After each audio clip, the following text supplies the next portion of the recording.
So there are obviously attempts to make the race, I guess, somewhat safer, but has it gone far enough? Has it gone too far? Do you think the changes are about right?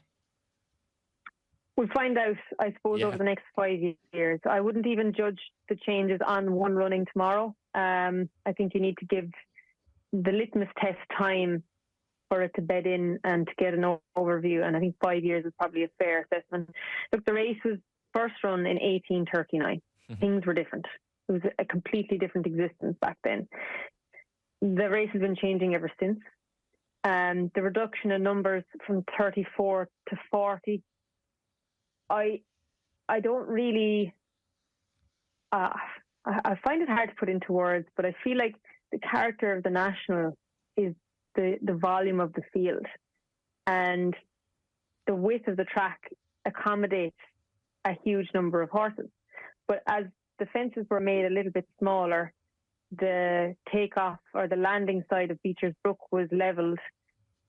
It almost had a cannibal effect whereby it eroded into the other benefits of the race. So like when, for instance, there was a really steep drop on the inside of Beecher's Brook, everybody fanned wide to avoid it.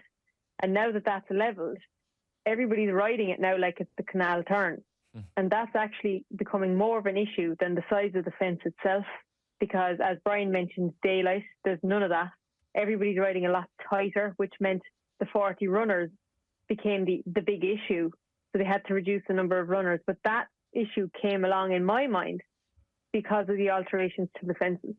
So look, it's a race that's evolving all the time. I think they need to do, they being Aintree Racecourse, need to do whatever they have to do to ensure the existence of the race into the future. And I know that was under threat for the last couple of years. But I think over the next 5 years, we can establish whether their current changes will have benefited the race or not. The first fence is 60 yards closer to the start. What I think I'm not in favour of is this standing start. They don't want horses building up pace running at the first fence.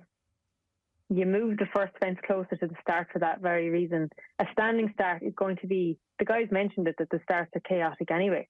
How chaotic is it going to be tomorrow at 4 p.m. when you're asking 34 riders who are riding in the biggest race of their careers, horses who are primed to peak, this is their career highlight, to line up for £500,000 and say, stand there now, please.